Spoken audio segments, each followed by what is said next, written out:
أعوذ بالله من الشيطان الرجيم. بسم الله الرحمن الرحيم. ألف لام ميم. ذلك الكتاب لا ريب فيه هدى للمتقين الذين يؤمنون بالغيب ويقيمون الصلاة ومما رزقناهم ينفقون والذين يؤمنون بما أنزل إليك وما أنزل من قبلك وبالآخرة هم يوقنون أولئك على هدى من ربهم وأولئك هم المفلحون. صدق الله العظيم.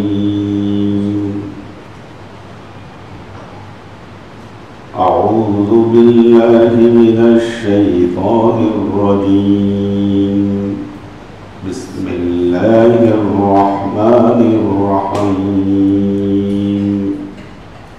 لقد جاءكم رسول من أنفسكم عزيز عليه ما عنتم حريص عليكم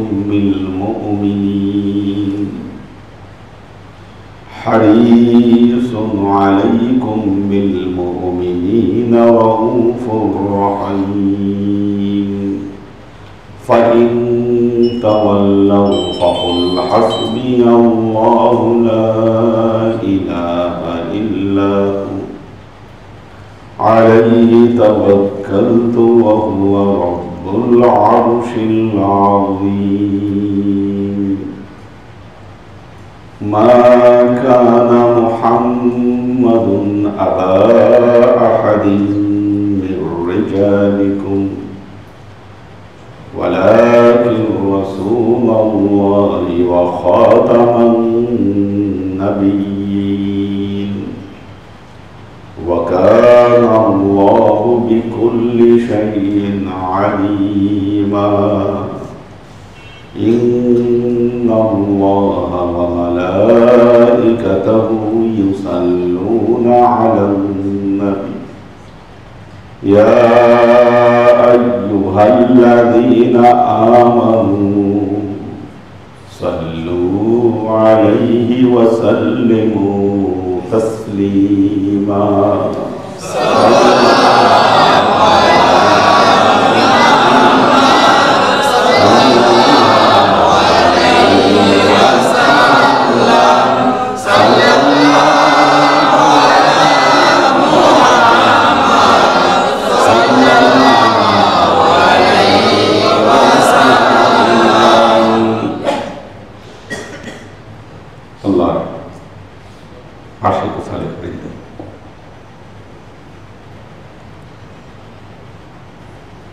আল্লাহ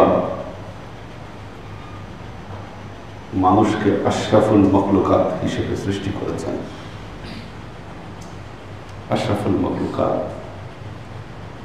লাকাদ খালাকনাল ইনসানা ফি আহসানি তাকওয়িম সুম্মা রাদাদনাহু আসফালা সাফিলিন।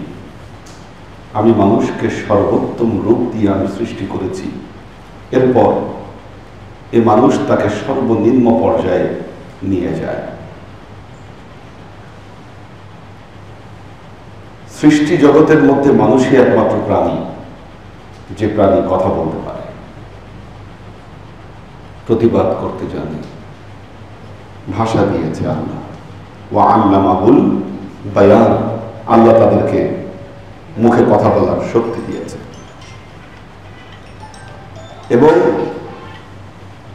মানুষকে আল্লাহ এমন আরেকটি সম্পদ দিয়েছে, যেটা হলো বিবেক। একমাত্র মানুষকেই আল্লাহ বিবেক দিয়েছে, পৃথিবীর অন্য কোনো প্রাণীর মধ্যে বিবেক নাই।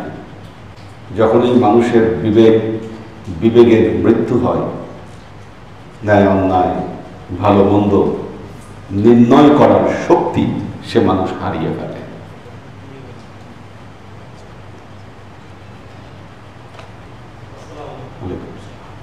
আজকে দেশে যা হচ্ছে, স্কুল কলেজের শিক্ষার্থীরা প্রাণ হারাচ্ছে, এটা কোনো বিবেক সম্পন্ন মানুষের পক্ষে এটা মেনে নেওয়া এটা সম্ভব না। যে এটাকে মেনে নিবে, বলবে না এগুলা কিছুই না, সে মানুষের পর্যায়ে করবে না, সে পশু। অথচ এই হক কথা বলার কেউ পৃথিবীতে নেই।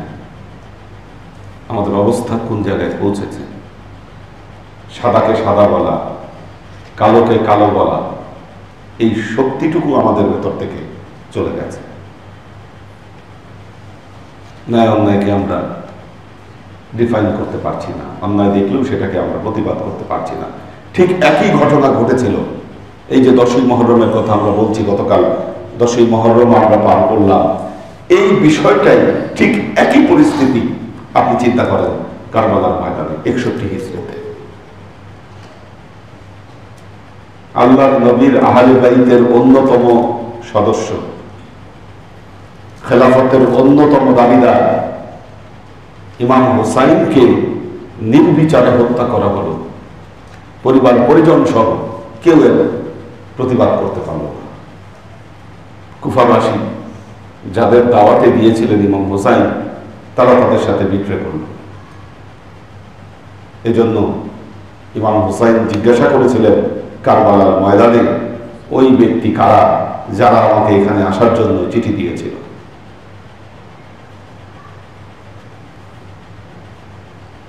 সেই সময় যেমন মানুষ ন্যায় অন্যায়কে নির্ণয় করতে পারেনি, আজকেও মানুষ ন্যায় অন্যায় নির্ণয় করতে পারছে না।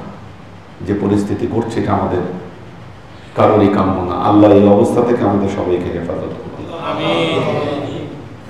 বিশেষ করে যে ছাত্রছাত্রীরা প্রাণ হারাচ্ছে, মারাত্মক ব্যাপার। মায়েদের বুক খালি হচ্ছে এবং যৌবনের যে শক্তি, এটা কিন্তু অদম্য। পৃথিবীর কোনো কিছু এটাকে দমায় রাখতে পারে না, এটা সারা পৃথিবীতে প্রমাণিত। পৃথিবীতে যত বিপ্লব হয়েছে, মনে রাখবেন যুবকদের দ্বারাই হয়েছে, ছাত্রদের দ্বারাই হয়েছে অধিকাংশ বিপ্লব। সারা পৃথিবীতে বৃদ্ধরা কখনো বিপ্লব করতে পারে না, যুবকরাই করেছে যুগে যুগে বিপ্লব। কাজেই যুবকদেরকে এভাবে দমায় দেওয়া যায় না। আমরা আগামীকালের আমাদের যে অনুষ্ঠান হওয়ার কথা ছিল মুহররম উপলক্ষে, আশুরা উপলক্ষে, এই অনুষ্ঠান আপাতত স্থগিত করছি। ক্লাস হবে, আমাদের নর্মালি ক্লাস হবে, কিন্তু আশুরা উপলক্ষে যে আমরা বিশেষ আয়োজন করার কথা ছিল, আমাদের গেস্টরা আসবে, রান্নাবান্না হবে, এটা আপাতত আমরা স্থগিত করে দিচ্ছি। সাউন্ডটা অফ করে রাখেন। তো দেখুন, আমরা যারা আধ্যাত্মিক চর্চা করি, আমরা যারা আধ্যাত্মিকতার চর্চা করি,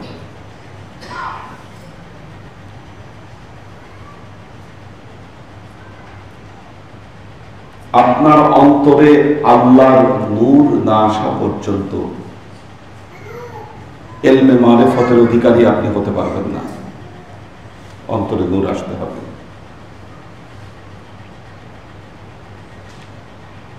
কার অন্তরে নূর আসবে? অন্তরে নূরটা কার আসবে? যে অন্তর জাগ্রত, যে অন্তর জাগ্রত। ঘুমন্ত অন্তরে আল্লাহর নূর কখনো আসবে না। আর অন্তরকে জাগ্রত করতে গেলে আপনার বিবেক শক্তিকে জাগ্রত করতে হবে, এটা মনে রাখবেন।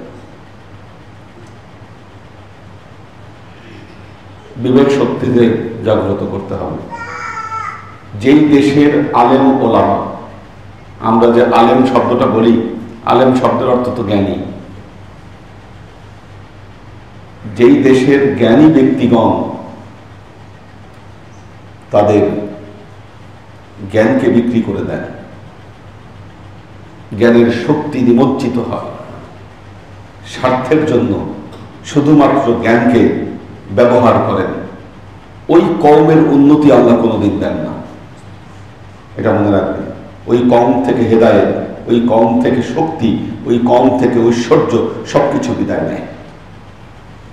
কাজেই হক কথা বলা, সত্যকে সত্য বলা, রাতকে রাত বলা, দিনকে দিন বলা, এটা আমাদেরকে প্র্যাকটিস করতে হবে।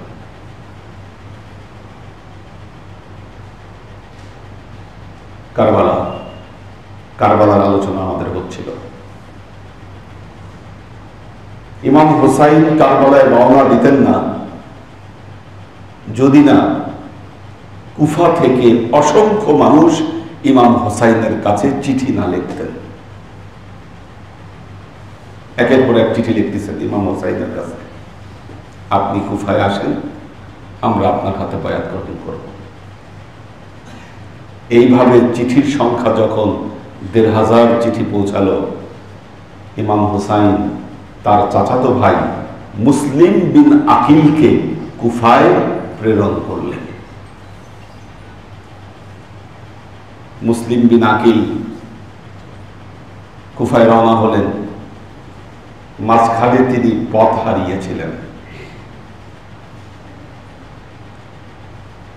ইমাম হুসাইনকে চিঠি লিখলেন, আমি তো পথ হারিয়ে ফেলেছি। ইমাম হুসাইন বুঝলেন যে না, মুসলিম বিন আকিল মনে হয় একটু দোদুল্যমান। উনি আবারও চিঠি লিখলেন, আপনার মনকে স্থির করুন এবং আপনি কুফার দিকে রওনা হন। তো মুসলিম বিন আকিল যখন কুফায় পৌঁছালেন, দেখলেন যে কুফার অবস্থা পরিবর্তন, হাজার হাজার মানুষ সব এসে ওনার হাতে বায়াত গ্রহণ করতেছে। ইমাম হুসাইনের বায়াত মুসলিম বিন আকিলের হাতে নিচ্ছে। বিপ্লব হয়ে গেল। যখন মুসলিম বিন আকিল এই অবস্থা দেখলেন, তিনি ইমাম হুসাইনের কাছে চিঠি দিয়ে দিলেন, বললেন আপনি তাড়াতাড়ি চলে আসেন, কুফার সব লোক আপনার পক্ষে আছে, আপনি আসলে এই কুফার লোকগুলো আপনার হাতে বায়াত গ্রহণ করবে। ইমাম হুসাইন এই চিঠি পেয়ে তিনি কুফার উদ্দেশ্যে তিনি পরিবার পরিজন নিয়ে রওনা দিলেন। তিনি যখন রওনা দিচ্ছেন, ইবনে ওমর ইমাম হুসাইনকে নিষেধ করেছিলেন, বলেছিলেন কুফাবাসী আপনার বাবার সাথে বেঈমানি করছে, এরা আপনার সাথেও বেঈমানি করবে, আপনি যায়েন না। আব্দুল্লাহ ইবনে আব্বাস উনিও নিষেধ করেছেন, বলেছেন আপনি যায়েন না কুফায়, কুফায় গেলে কুফাবাসীর কিন্তু কোনো বিশ্বাস নাই। আমরা ছোটবেলায় কোনো কিছু হইলে বলতাম, খারাপ কিছু হইলে কুফা লাগছে, এই যে কুফা, এই হলো কুফা। তো ওই সময় কুফার গভর্নর ছিল নোমান বিন বশির। নোমান বিন বশির কুফার গভর্নর, বৃদ্ধ আনসার সাহাবী। যখন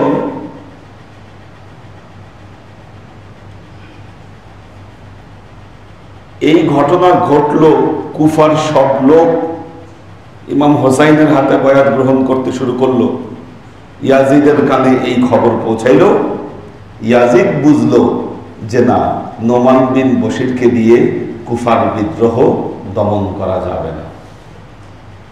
ওই সময় বসরার শাসনকর্তা ছিল ইবনে জিয়াদ।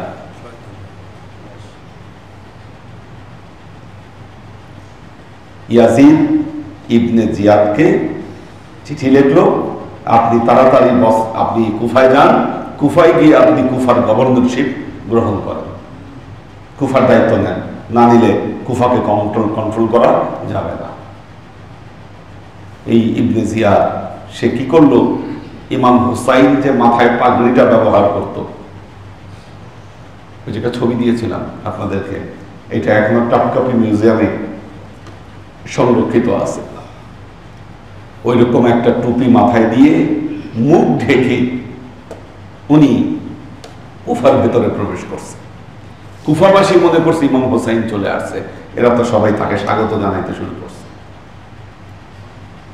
সরাসরি ইবনে জিয়াদ প্রাসাদে গেল এবং নোমান বিন বশিরের কাছ থেকে দায়িত্ব গ্রহণ করলো। দায়িত্ব গ্রহণ করেই ইবনে জিয়াদ যে কাজটি করলো,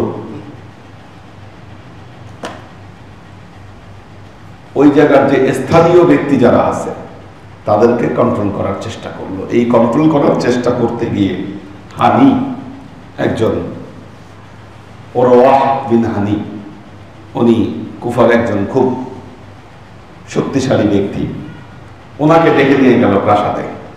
প্রাসাদে ডেকে নিয়ে ওরওয়াহ বিন হানিকে কন্ট্রোল করার চেষ্টা করলো। যখন দেখলো যে না, সে কিছুতেই রাজি হচ্ছে না ইবনে জিয়াদ বা ইয়াজিদের বয়াত গ্রহণ করতে, তখন কি করলো, হানিকে ইবনে জিয়াদ গ্রেফতার করলো। কারণ মুসলিম বিন আকিল এই হানির ঘরে আশ্রয় নিয়েছিল। ইবনে জিয়াদ বলতেছিল, আপনি মুসলিম বিন আকিলকে আমার হাতে তুলে দেন। ওরা বলতেছেন, না, এটা আমি করতে পারি না, উনি মেহমান, আমার কাছে আসছেন, আশ্রয় গ্রহণ করছেন, আমি তাকে তোমাদের হাতে তুলে দিব না।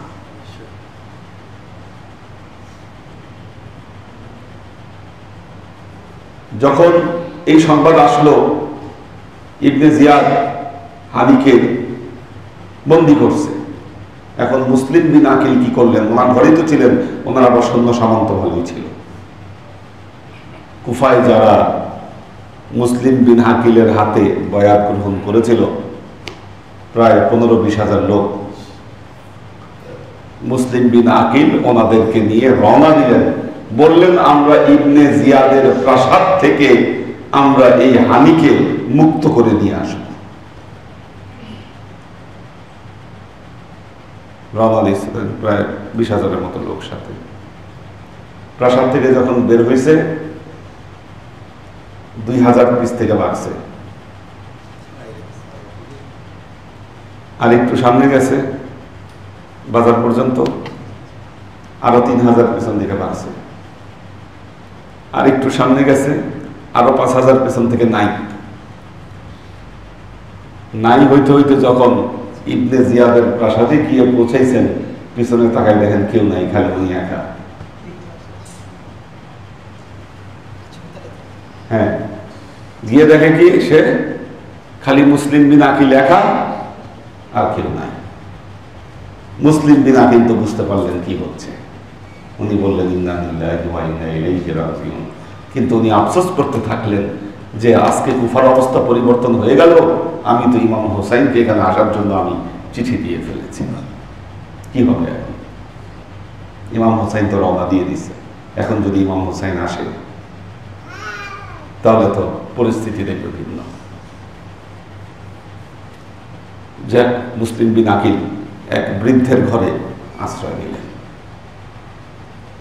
বৃদ্ধের ছেলে ইবনে জিয়াদ পুরস্কার ঘোষণা করেছিল, যেখানে মুসলিম বিন আকিলকে পাবা, যে আমার হাতে ধরে দিতে পারবে তাকে, তার জন্য মোটা অঙ্কের পুরস্কার আছে। এখন ওই বৃদ্ধের ছেলে ঘরে এসে যখন দেখছে যে না, মুসলিম বিন আকিলকে তার মা জায়গা দিচ্ছে, সে তো দেখলো যে বিশাল সম্পদ আমার ঘরের মধ্যে, এটা ধরাই দিতে পারলে তো আমার ভাগ্য পরিবর্তন হয়ে যাবে। দেখেন, ঈমান মানুষ বিক্রি করে কিভাবে, জান্নাতের বিনিময়ে জাহান্নাম কিভাবে মানুষ কিনে। আজকে যদি মুসলিম বিন আকিলকে আশ্রয় দিত, ইবনে জিয়াদের হাতে যদি ধরাই না দিত, এই লোক জান্নাতি হয়ে যেত। তার জান্নাতটাকে বিক্রি করে দিল কিভাবে। ইবনে জিয়াদ সৈন্য পাঠিয়ে দিল, খবর পাইল ওখানে আছে, গোপন ভিত্তিতে পাঠিয়ে দিল সৈন্য, পুরা বাড়ি ঘেরাও করলো। বীর দর্পে যুদ্ধ করলেন মুসলিম বিন আকিল। যুদ্ধ করে এক পর্যায়ে তিনি শাহাদাত বরণ করলেন। কয়জনের সাথে আপনি একা যুদ্ধ করতে পারবেন? মুসলিম বিন আকিল শাহাদাত বরণ করলেন। যখন শাহাদাত বরণ করলেন, কুফার অবস্থা পরিবর্তন হয়ে গেল।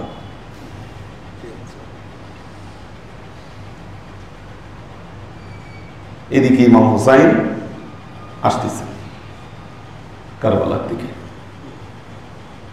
তো দেখেন, আজকে আর আলোচনা দীর্ঘায়িত করবো না, কালকেও এটা দিয়ে আমরা আলোচনা করবো ইনশাআল্লাহ, যদি আমরা তাড়াতাড়ি শুরু করতে পারি। ইমাম হুসাইন, আপনি একটা জিনিস চিন্তা করতে পারেন,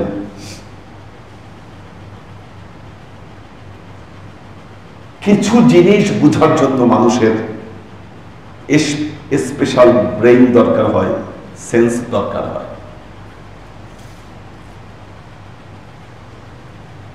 কিছু জিনিস বোঝার জন্য, আর কিছু জিনিস বোঝার জন্য মানুষের স্পেশাল কোনো ব্রেইন, স্পেশাল কোনো সেন্স দরকার হয় না।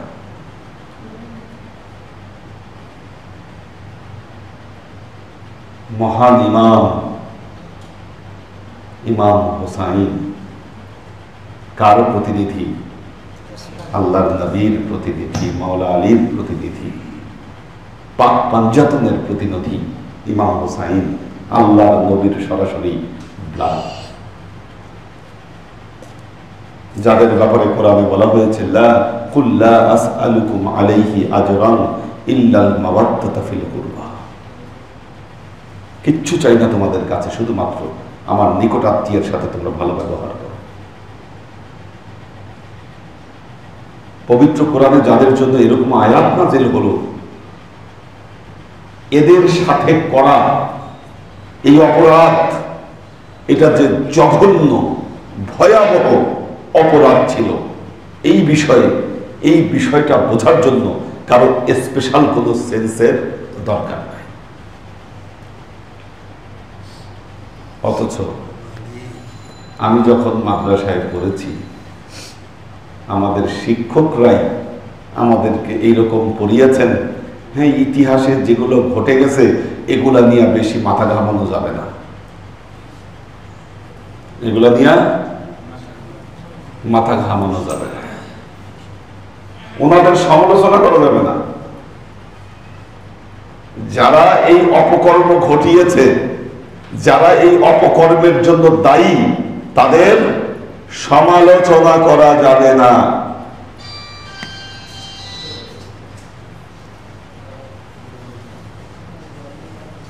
আপনি বলেন, আজকের দিনে এই যে ছাত্রগুলা যে মারা যাচ্ছে, এটা কি ভালো হচ্ছে না খারাপ হচ্ছে? খারাপ হচ্ছে। এটা কি বোঝার জন্য স্পেশাল কোনো সেন্সের দরকার আছে কিনা? কি স্পেশাল সেন্স দরকার আছে? ভালো মন্দ আমাদের কাছে স্পষ্ট, কিন্তু মুখ খোলা যাবে না। আজকে যেমন আমাদের মুখ বন্ধ, ওই দিনও মুখ বন্ধ ছিল, ওই দিনও মুখ বন্ধ ছিল। ইমাম হুসাইনের শাহাদতের মুখ খুলেনি। যুগে যুগে এই ব্যাপার নিয়ে মুখ খুলতে দেয় নাই, কারণ আলেম ওলামারা তারাই ফতোয়া জারি করেছে এই ব্যাপারে কিন্তু মুখ খোলা যাবে না, কথা বলা যাবে না, গেলে কি হবে? তোমাদের ঈমান থাকবে না, ঈমান থাকবে না। আশ্চর্যের ব্যাপার হলো, এই কাতেলে ইমাম হুসাইন যারা যুগের পর যুগ, যুগের পর যুগ এরা ইসলাম বিশ্বকে শাসন করেছে, এই সমস্ত লোকেরা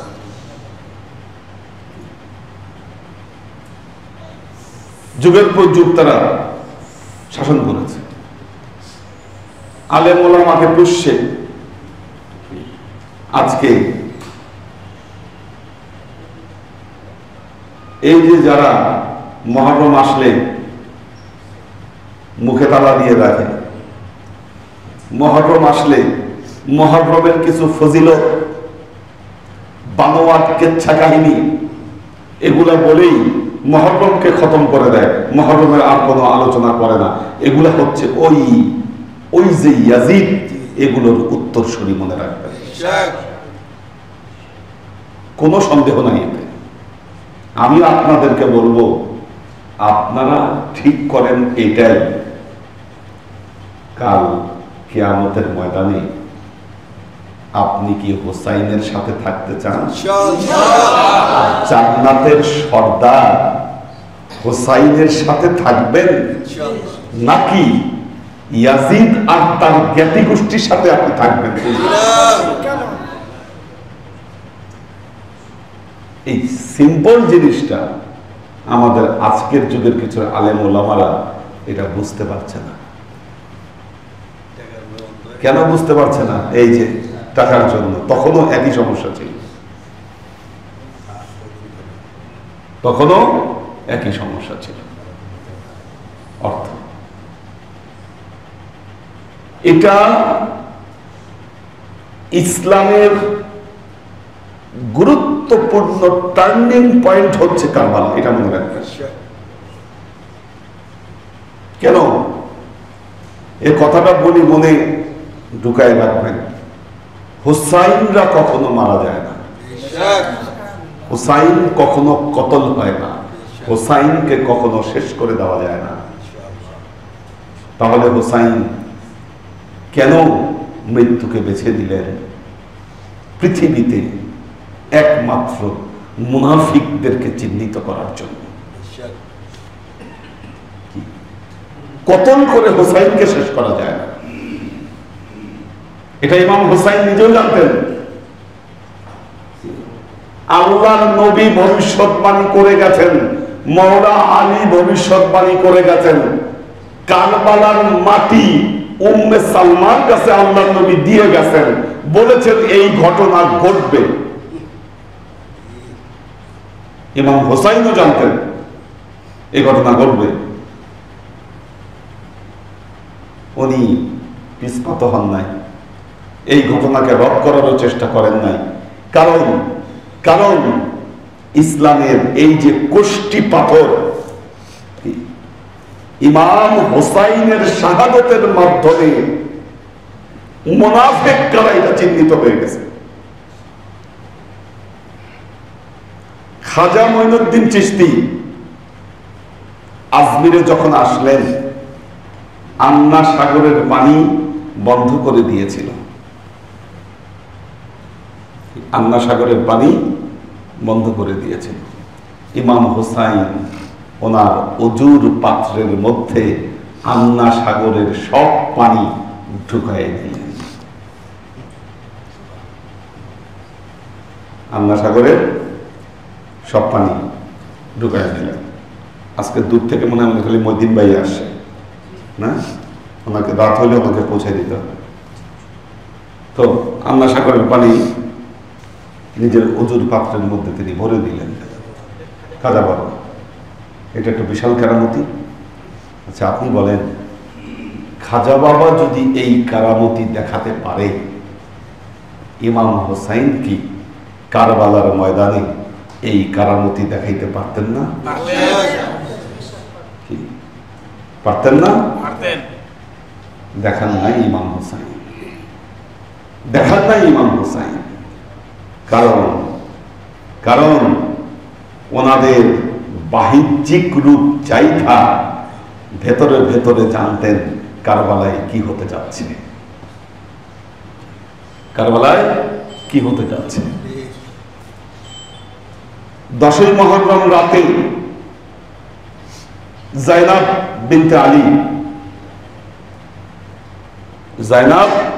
বিনতে আলী ইমাম হুসাইনের বোন, উনি বলতেছেন আমার মনের মধ্যে আশঙ্কা হচ্ছে কি না জানি ঘটে যায়, কি না জানি ঘটে যায়। ইমাম হোসাইন বললেন, বল তুমি চিন্তা করো না, একটু আগে আমি ঘুমিয়েছিলাম, আমি স্বপ্ন দেখেছি। কি স্বপ্ন দেখেছেন? দেখলাম আমার নানাজান আমার ঘরে আসছে। আমি বলছি, নানাজান কিছু খান? নানাজান বললেন, আমি রোজা রেখেছি, কিছু খাবো না, তবে হোসাইন তুমি তাড়াতাড়ি আসো, আমরা জান্নাতে একসাথে ইফতার করব। তুমি আসো, জান্নাতে একসাথে আমরা ইফতার করব। 10ই মুহররম রাতে ইমাম হোসাইনের সাথে যারা ছিলেন, যুদ্ধ করতে তো জানেন ইমাম হোসাইন, গিয়েছেন দিনের দাওয়াত দিতে। তিনি সৈন্যবাহিনী ওনার সাথে নেন নাই, নিয়েছিলেন মাত্র 72 জন ছিল, নারী পুরুষ বাদ দিয়ে। প্রাপ্ত বয়স্ক পুরুষ ছিল ওনার জন্য 52 জন, ওনার সাথে 52 জন। কারবালার আগের রাতে সবাই তাঁবুতে ডাকলেন, সবাইকে তাঁবুতে ডাকলেন, বললেন, আজকে আপনারা এই যে কারবালার ময়দানে সৈন্য দ্বারা আপনারা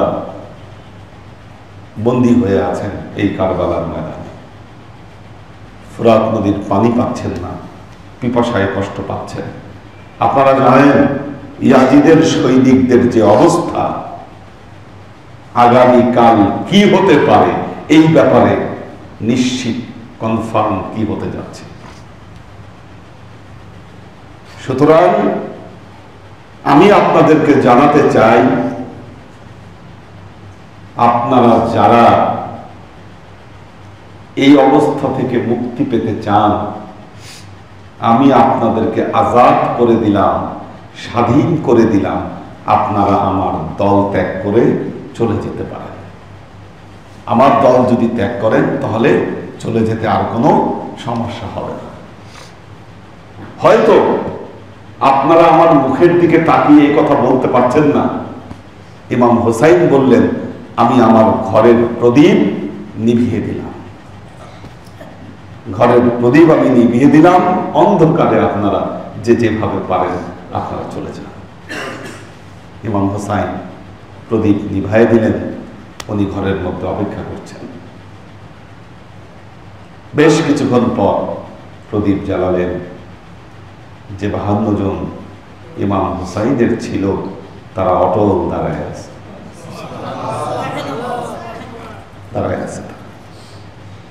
কেন দেখেন, ঘুরে ঘুরে ইমাম হুসাইন সুযোগ দিচ্ছেন কি মুনাফিক আর কি ইমানদার। যুদ্ধের আগ মুহূর্তে হুররা, আল্লাহ নবীর সাহাবীর ছেলে হুররা, হুররা আগের দিন রাতে দেখতেছে তার বাবা সাহাবী এসে বলতেছে, কি করছো তুমি? কারণ ইয়াজিদের দলে আল্লাহ নবীর সাহাবীর অনেক সন্তান ছিল।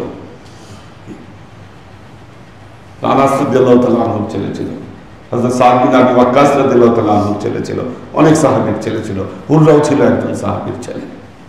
স্বপ্নে দেখতেছেন আল্লাহ নবী এসে বলতেছে, হুররার বাবা এসে বলতেছে, হুররা তুমি তো আমার মান সম্মান সব শেষ করে দিলে, কাল কিয়ামতের ময়দানে আমি কিভাবে মুহাম্মদ মুস্তাফা সাল্লাল্লাহু আলাইহি ওয়াসাল্লামের কাছে আমি মুখ দেখাবো যে তুমি যুদ্ধের ময়দানে তুমি ইমাম হুসাইনের বিপক্ষ পথ নিয়েছ? আমি মুখ দেখাবো কিভাবে? সঠিক পথে ফিরে আসো হুররা। 10ই মুহররম সকালবেলায় তিনি ইবনে জিয়াদের শিবির থেকে ঘোড়া নিয়ে রওনা দিলেন। ইমাম হুসাইন তো মনে করছেন যে না, ওনাকে মনে হয় ওনার সাথে যুদ্ধ করার জন্য কেউ আসতেছে। ইমাম হুসাইনের সামনে হুররা হাঁটু গেড়ে বসলেন এবং বললেন, আমি গত রাতে আমি স্বপ্নে দেখেছি আমার বাবা আমাকে হক এবং বাতিলের মধ্যে পার্থক্য করে দিয়েছেন, আমি আপনার হাতে বায়াত গ্রহণ করব। কিছু সময়ের জন্য বেঁচে গেলেন হুররা।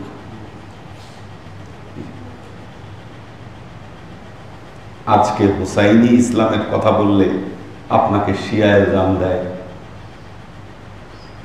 শিয়া ইলজাম দেয়, এক ঘরে করে দেওয়ার চিন্তা করে। ইমাম হোসাইনও সেদিন এক ঘরে হয়ে গেছিলেন, মনে রাখবেন। এবং আরেকটা কথা বলি, যেটা জান্নাত কোন নোংরখানা না। নোংরখানা বুঝেন? জেলখানায় দেখবেন এক রুমে কয়জন থাকে, 10-15 জন ঢুকায় দেয়। 5 স্টার হোটেলে এক রুমে 2 জনের বেশি থাকা যায় না। কাজেই জান্নাত কোন নোংরখানা না, এটা ভিআইপি জায়গা। এটা ভাবার কোনো কারণ নাই যে এই দুনিয়ার মুসলমানদের মধ্যে সব দলে দলে জান্নাতে যাবে। শেষ এই কথা বলে শেষ করব, যেহেতু আজকে পরিস্থিতি ভালো না, ছেড়ে দিব। 61 হিজরি 10ই মুহররম কারবালার দিন ইমাম হোসাইনের তাবুতেও আজান হচ্ছে, আর ইবনে জিয়াদের তাবুতেও আজান হচ্ছে। 2 তাবুতেই আজান হচ্ছে। খেয়াল করে দেখেন, আজান। ইমাম হোসাইনও দাবি করছেন আমি নবীর উম্মত, আর ইবনে জিয়াদের সৈন্যরা দাবি করতেছে আমরাও নবীর উম্মত। মাথায় পাগড়ি, মুখে দাড়ি, গায়ে লম্বা জামা, নামাজ পড়তে পড়তে অনেকে কি কপালে দাগ ফেলে দিয়েছে। কিন্তু সংখ্যাও ইবনে জিয়াদের দলে বেশি, আর ইমাম হোসাইনের দলে যত সামান্য।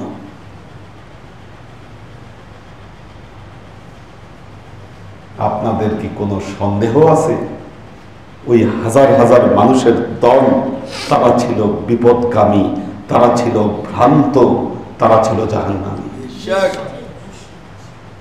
আর ইমাম হোসাইনের সাথে অবস্থিত যত সামান্য এই লোকগুলাই ছিল সাচ্চা ইমানদার, তারা জান্নাতি।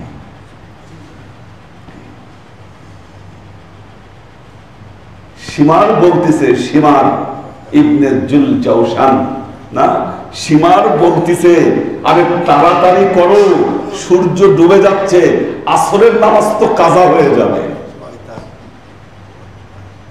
শিমার ইবনে জুল জাওশান বলতেছে তাড়াতাড়ি করো, ইমাম হোসাইনের গলাটা তাড়াতাড়ি কাটো, সূর্য ডুবে গেলে তো আসরের নামাজ কাজা হবে, নামাজটা তো পড়তে হবে ঠিক মতো। নামাজ পড়ো, কেমনে নামাজ পড়বো? নবীর নাতির গর্দান কেটে তারপর আগে নামাজটা পড়ি। মুসলমান এই সমস্ত নামাজি আজীবন নামাজ পড়লে কি এদের নামাজে কি যায় আসে? আজকে যেই সমস্ত ভণ্ডগুলা মসজিদের মেম্বারে দাঁড়ায় তারা বলে ইয়াজিদ রহমাতুল্লাহ আলাইহি রাদিয়াল্লাহু তাআলা আনহু, ইয়াজিদের কোনো দোষ ছিল না, ইমাম হোসাইন না গেলেই পারত, টক্কর না দিলেই পারত। মনে রাখবেন, এরা মসজিদ এবং মসজিদের মেম্বার গুলাকে অপবিত্র করছে। সুযোগ থাকলে, শক্তি থাকলে মেম্বার থেকে এদেরকে নামায় দেওয়া উচিত।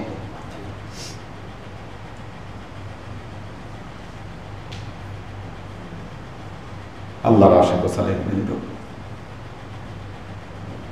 ভোগ বিলাস, রুজি রিজিকের চিন্তা সত্য থেকে মানুষকে দূরে সরিয়ে দিয়েছে। আল্লাহ আমাদেরকে হেদায়েত দান করুন। কালকে এই বিষয় নিয়ে আলোচনা হবে ইনশাআল্লাহ। বারাকাল্লাহু লানা ওয়া লাকুম ফিল কুরআনিল আযীম ওয়া নাফা'না ওয়া ইয়্যাকুম বিল আয়াতি ওয়াজ যিকরিল হাকীম ইন্নাহু তাআলা জাওয়াদুন কারীমুন মালিকুন বাররাউফুর রহিম। আল্লাহুম্মা আমিন। اللهم صل على محمد وعلى آل محمد كما صليت على إبراهيم وعلى آل إبراهيم إنك حميد مجيد. ربنا تقبل منا إنك أنت السميع العليم وتب علينا إنك أنت التواب الرحيم اللهم إنا نسألك علما نافعا رزقا واسعا عملا مقبولا شفاء من كل داء قلبا خاشعا ذهنا ذاكرا إيمانا كاملا توبة قبل الموت راحة عند الموت ولذة بعد الموت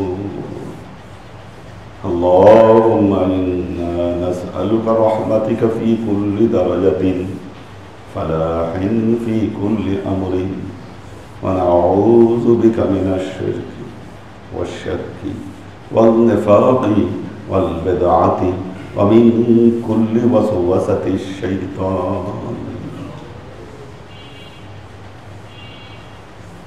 يا الله يا رحمن يا مالك আমরা এতক্ষণ তোমার দরবারে যে পবিত্র কোরআনের খতম উপস্থাপন করলাম ত্রুটি মুক্তভাবে এই খতমকে তুমি আমাদের তরফ থেকে কবুল করে নাও তুমি এর রাজা আমাদের পিয়ারা নবী হযরত মুহাম্মদ মুস্তাফা সাল্লাল্লাহু আলাইহি ওয়াসাল্লামের কাছে পৌঁছে দাও আল্লাহ আমাদের নবীর পরিবার বর্গের কাছে তুমি এর রাজাকে পৌঁছে দাও এই দুনিয়ার সমস্ত আম্বিয়ায়ে কেরাম সাহাবায়ে কেরাম তাবেঈন তাবেঈন ওয়ালি আউলিয়া গাউস কুতুব আমাদের মা বাবা ভাই বোন আত্মীয় স্বজন এই দরবার থেকে যত পীর ভাই বোন চলে গেছে সবার রূহে আল্লাহ তুমি এর জাজাকে পৌঁছে দাও তুমি তোমার হাবিবের ওসিলায় আমাদের সবাইকে ক্ষমা করে দাও আল্লাহ তুমি আমাদের দেশে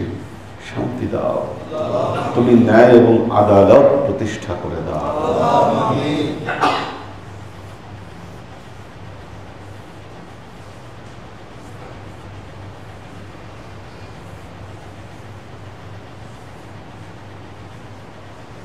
আমাদের জীবন থেকে সমস্ত অভাব অভিযোগ বালা মুসিবত দুঃখ কষ্ট রোগ শোককে দূরীভূত করে দিয়ে দৃঢ় হস্তে তোমার দ্বীনের খেদমতের তৌফিক তুমি আমাদেরকে দান করো আজীবন যেন তোমার হেদায়েতের পথে প্রতিষ্ঠিত থাকতে পারি সে তৌফিক তুমি আমাদেরকে দান করো সুবহান রাব্বিকা রাব্বিল ইজ্জাতি আম্মা ইয়াসিফুন সালামুন আলাল মুরসালিন আলহামদুলিল্লাহি রাব্বিল আলামিন ওয়াজআল আখির কালিমাতিনা ইনদাল মাউত লা ইলাহা ইল্লাল্লাহু মুহাম্মাদুর রাসূলুল্লাহ সাল্লাল্লাহু আলাইহি ওয়াসাল্লাম